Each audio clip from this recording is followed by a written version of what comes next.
Hello, welcome to Art Online. My guest today is Jeff McCreight, and all the way from Barcelona. How are you doing, Jeff? Very good. Thank you for having me. What's because that's not a Spanish accent, that's an American accent. What brought you over to Barcelona? You have a very good ear, Stuart. Yes, I'm American, born on the East Coast. I've been living in Spain about 12 years now. Wound up here through just adventuring, traveling around a lot, and this is where I landed. Been here for a long time now. What's the scene over in Barcelona, in the art scene, that you're involved? Because street art scene in particular. Yeah, the street art scene in Barcelona is fantastic. It's one of the best kept secrets. There was a golden age here when it sort of was well known as, I think this was maybe early 2000s. It was a place that you could sort of paint very easily. There wasn't a lot of difficulty with permissions, and there was a sort of a thriving collaborative scene. And then some laws changed and they sort of cracked down on street art, and it went sort of through some dark years. But through all of that, it's still been a really great place to paint. The caveat to that is that nobody's making much money out here because there's just not a sector of art buyers and people who support emerging artists. You know, the economy is not great in Spain, and it hasn't been for a while. So that actually might benefit the scene because it's a very collaborative place. You know, I find New York to be a bit more cutthroat. People are really competitive and vying for that narrow market, you know. And here, since there isn't really a market, people are more open to collaboration and working together and supportive of one another. And the art scene just really flourishes. There's so many great artists here who are, you know, underrepresented in the world and underpaid.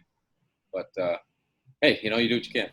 Well, you know, exactly, and you know, I didn't really know that about the economics of the Spanish scene at the moment. That's interesting to know. But I've you know, been to Barcelona a few times, and you know, it always seemed to me it's a city of two halves when it comes to art. You've got the city itself, where you've got your paste ups and your graph, and it's mainly on doorways. I remember, so doorways, because that's the bit that the city won't clean off. And then to the exterior, you know, just on the periphery of the city a little bit, places like Poblano, I've got some really good sort of walls, but you have to walk to see them. You have to go out and about to see them, and you've got to know where the spots are. But when you find them, I'll tell you what, it's a bit of a hidden gem, isn't it? Well, yes, that's exactly right. And I think those free walls that you mentioned are one of the keys to success in this town. They've established this sort of long-standing tradition of having these walls where it's okay to paint. Anybody at any time can go, bring their own paint and work, which as a street artist is really huge. I mean, it's in other places I've lived, it's a big deal when you finally get a wall to paint on and you end up being so precious about it that you don't experiment and try new things. Whereas here, like you said, you can jump on the train or just walk yourself over to these free walls, and any day of the week you want to paint, you can practice. And that was certainly helpful for me. I had a couple of years where I just painted all the time. Anytime I could, I got out here and painted and practiced and developed my style. And then there's nothing established, but it becomes sort of a step ladder. So you use that to get noticed a bit. And then, you know, you meet other artists and figure out their networks and get involved. And then you step up from there. Maybe you get invited to do a piece for money, or maybe you get invited to a festival or something like that. And you start to develop from there. So it's an organic step ladder, but it can work. I think you should say about the festivals, of course, because you've just literally come back from a sort of small northern Spanish town place called Tudela. Was it Tudela? Tudela. Tudela. And I think, I mean, I could be wrong. I mean, I probably am. I sort of give these big statements and don't really know what I'm talking about half the time. But I reckon it's probably one of the first street art festivals out of lockdown to I think happen. yes.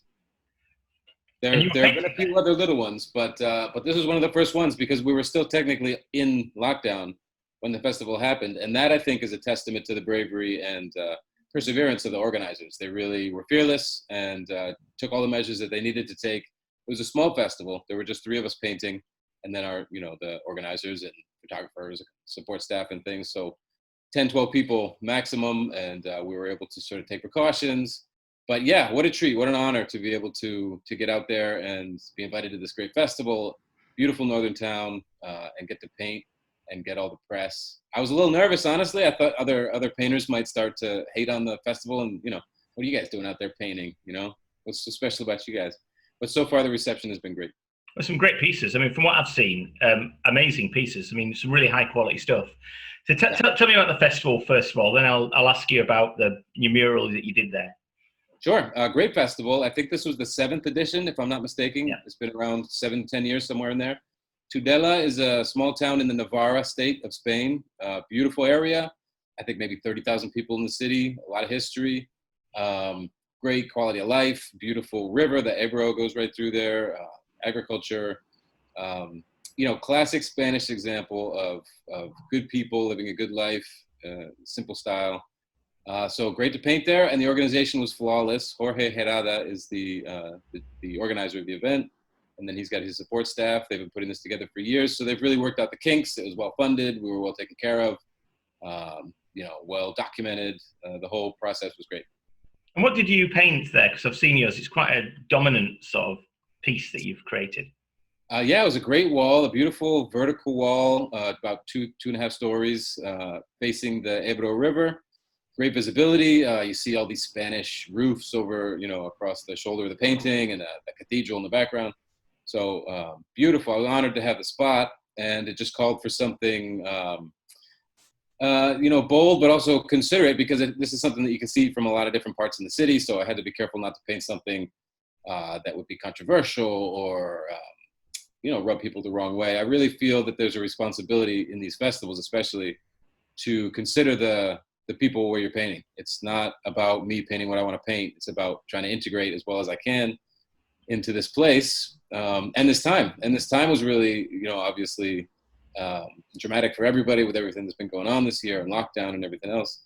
So we wanted to paint something that was positive, that wasn't, that sort of gave people maybe a breath of calm or a little bit of hope or something like that, and wasn't political or historical or exclusionary, as much as possible. So we chose this picture. It's a couple of kids jumping into a river or a pool or something like that.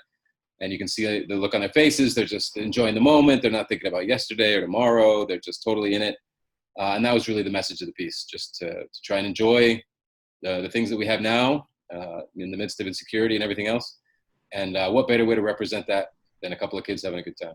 Yeah, it's a fun-loving piece. That's for definite. They are just full of joy, aren't they? And they've got their little face masks on and the snorkels, and they're about to, they're just leaping off something, and they're about to jump in. But if you look back, I was just going to ask you, did you think much about because you say you chose it from a picture there, but if you look back and you look at it across the river, looks like they're jumping into the river. So did you consider the placement when you decided to do that?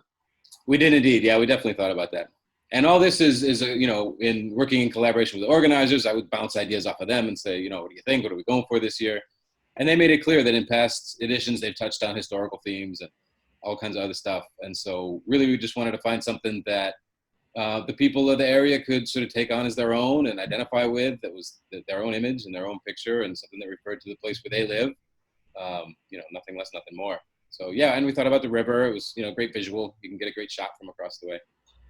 What do the residents of a town like Tudela think of these sort of street art festivals? Because I've noticed that in sort of Spain, in northern Spain actually, particularly, and sort of lots of small towns that have these things, and suddenly you go into them and you wander around and there's like amazing murals, and they're saying, yeah, we do street art here. We've been doing it for years and years, and you've got this body of work in these towns. Is it a bit of a cultural thing, do you think? I think it is. I really do credit the Spanish culture for being open to this kind of thing. They're incredibly receptive and warm and non-judgmental. I imagine it would be harder in other places where people might not be so willing to sacrifice their architecture or their skyline. Something about the Spanish culture for sure. And you can see it in the popularity of these events. Like you said, I think the first festival in Spain was the Asfalto Festival, I think, in Zaragoza, which was maybe 15, 17 years ago, something like that. And now there's probably 30 festivals all around the country. And there's some really heartwarming stories of little villages that have, their population is going down because the young people are moving away. They're really rural, they're old fashioned, and they're struggling. And then they can use sort of these street art festivals to start bringing people in, international artists, decorate their walls. All of a sudden they have tour groups who want to come in and check it out. Their industry gets a boost. It's a really nice vertically integrated sort of success story. Small scale, but still, it's sort of a heartwarming thing that's been proven over and over again in Spain, and I think other countries too are starting to catch on. I think you're right, and it's a story that I hear, time and time again. You've got artists and curators working with local towns that perhaps need a little bit of a boost. It's not going to be the panacea to every problem going, but what you can do is just add another little string to the bow and say give that sort of space and that the population something a little bit more unique. helps people look at the town in a different way, explore areas that you might not necessarily have explored. And I don't know where that mural, I've seen pictures of where your mural is, but I don't know how off the beaten track that is. But sometimes you get these murals that are well off the beaten track, you know, and you've got to really go out and find them. Yeah, no, it's very interesting, and like, you know, it becomes almost a scavenger hunt at that point. There's people who really do follow these things around, and it's an excuse to go check out a beautiful rural village that you would never see otherwise, you know. And there's several of these that are working great. Penelles, the Gargar Festival up here in Catalunya, the Miao Festival in Fanzara, all across Pares. There's so many good festivals in Spain that are following this model. And I think, again, maybe part of that is the Spanish aren't, they're not expecting to get rich doing this. So people are just doing it because they believe in it and they keep it alive. And it's really a thriving scene. I think it's underappreciated. I mean, even in places that are more famous for street art, I don't know that you can find this kind of access and collaboration and just the level of art that's coming out of these places. No, that whole Iberian Peninsula thing, there's just loads going on. I mean, it's unbelievable how much is going on, really. Yeah, maybe don't tell people. Maybe we don't want to change. Yeah, it's a hidden secret now. We won't release this. I wanted to ask you about your name as well, because I've introduced you as Jeff, but actually you go by Ru8icon as well. So where's the name Ru8icon come from? Well, Ru8icon was sort of the street tag that I would use back in the day. I'm actually from the countryside, so I never came up through the whole graffiti world. It just wasn't available. Where I was when I was young, I got into sort of more classical painting. I used to do murals by commission around my hometown and stuff like that, just because, you know, mural painting was always appealing to me, but I didn't have a direct access or direct line to it. So I came to street art a little bit later when I moved to Madrid in, I guess, 2008 or so, is when I started running around with some of the street artists there and doing some paste ups and a little bit of graffitiing and murals and stuff like that. And at that time, not everything is 100% legal, so you pick a name, and that was just also sort of what people were doing at the time, early 2000s. And street art, it was all about the name you pick for yourself. And so Ru8icon was what I picked. There's an expression, crossing the Rubicon, which means basically passing the point of no return. So it had some significance for me as far as just deciding that this was my path and my direction, and I wasn't going back. You know, I had tried other things, and like we all do. And so I was sort of committing to it. And it just stuck. And now actually in this festival, they just published my real name. So I guess the cat's out of the bag. No longer. I'm not gonna. Was it a secret before then? Had you never really sort of? I mean, it wasn't a secret, but I would always just publish things under that name just for clarity. So we'll see now. I guess it's on its own path. It's out there in the world. So we'll see. Yeah, that's it. You get everyone using that now. You can't unring the bell now.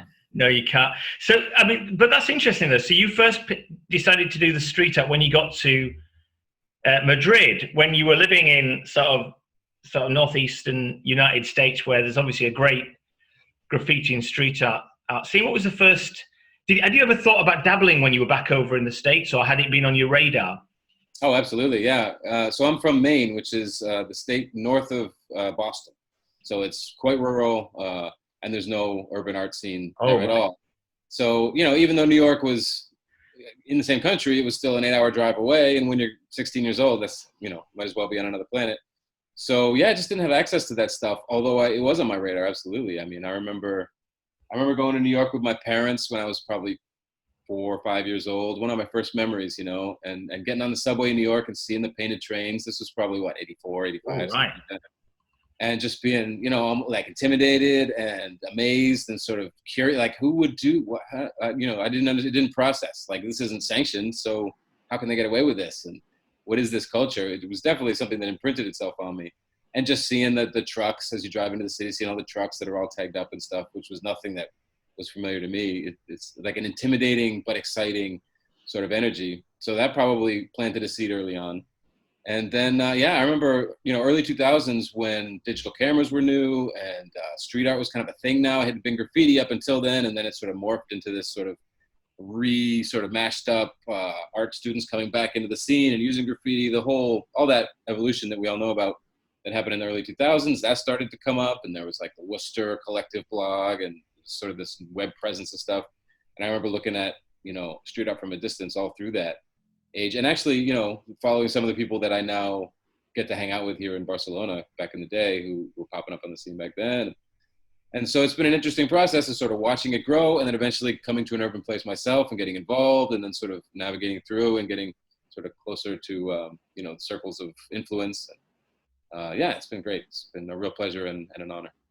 You know, when you go back to that time in sort of New York, 1984, I mean, you look back at that now, and people see that as being quite an iconic moment, actually, in the birth of what is the urban art culture. And I mean, I lost count of the amount of artists that I've spoken to that were inspired by subway art. So over here in the UK, it was that book, it was pictures from that scene, which came over here, was published, and people were thinking like, wow, what's going on? You know, I'm loving this stuff. And so you had lots of other little scenes grow up. Yeah, it was a direct evolution. I remember talking to somebody from Sweden, and he was saying that the day that they showed Star Wars on public TV, the next day there was a graffiti problem in Sweden. Yeah. It was just something that directly through like Martha Cooper's book and a couple of those videos, Star Wars and a couple of others came out at that time, sort of in a package at the same time that like breakdancing and in a whole different realm, skateboarding and all these things kind of like just popped into the culture.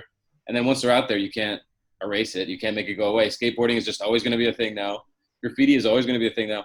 I think it's interesting to watch graffiti like in those early days in the 80s when it really popped, and all of a sudden Norman Mailer wrote an article for Esquire and called it the most important art of the 70s, I think.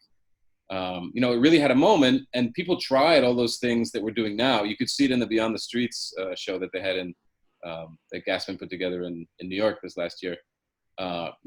People were already trying to do conceptual art. People were drawing, soup cans on the trains and trying to move past just writing your name and into some new realm of sort of more considered art. But graffiti is such a strong force that it will always just be that. It'll always be young people getting into the scene, expressing their independence and their liberty by writing on walls wherever they are and just saying, I'm here, this is me. It's like your secret superpower. I might look like a normal kid to you, but here I can go out at night and create these, amazing masterpieces. So that will always exist now, but I think after enough time has gone by and it's been a part of the culture for long enough, and we have all this access to sort of online sharing of images and stuff like that, which really fits well with street art.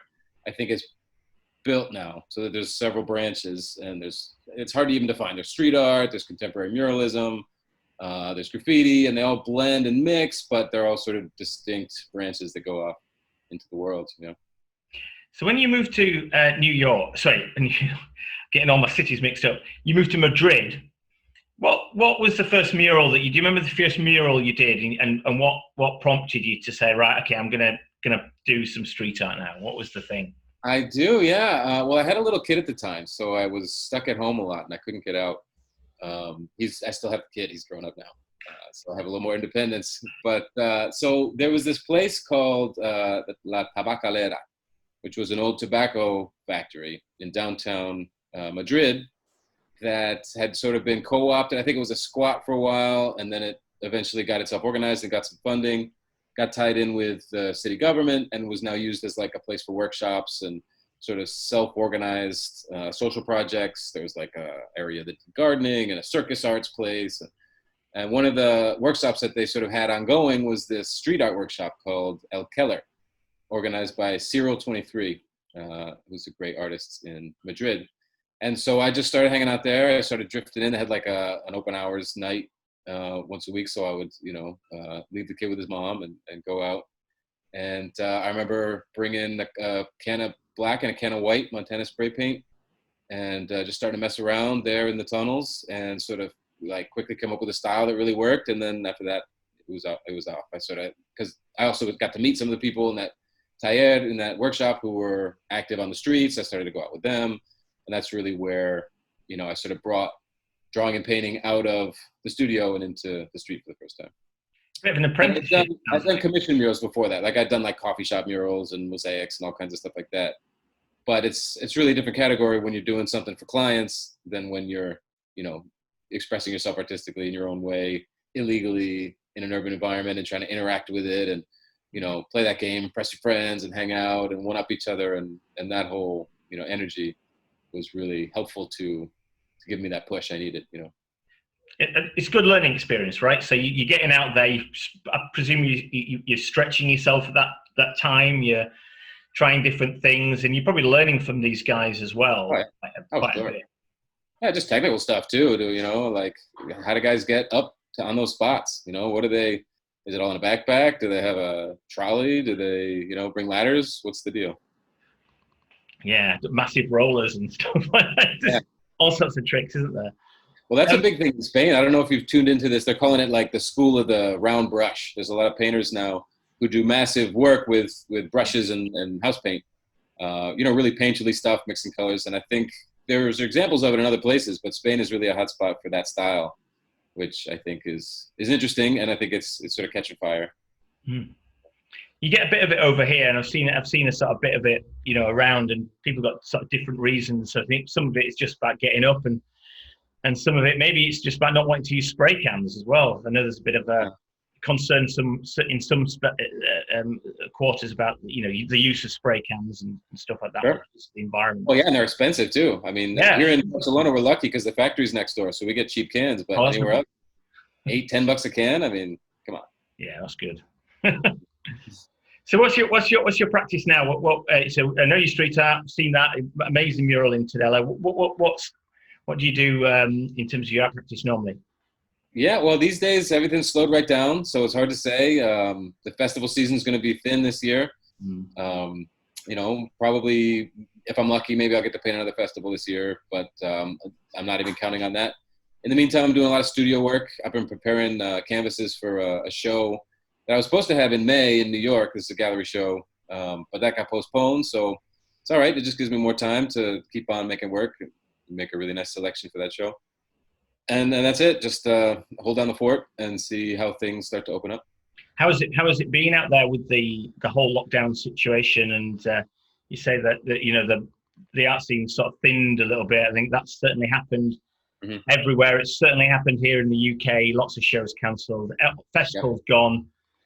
Been quite a difficult time for folk. Is that been what you've been experiencing as well?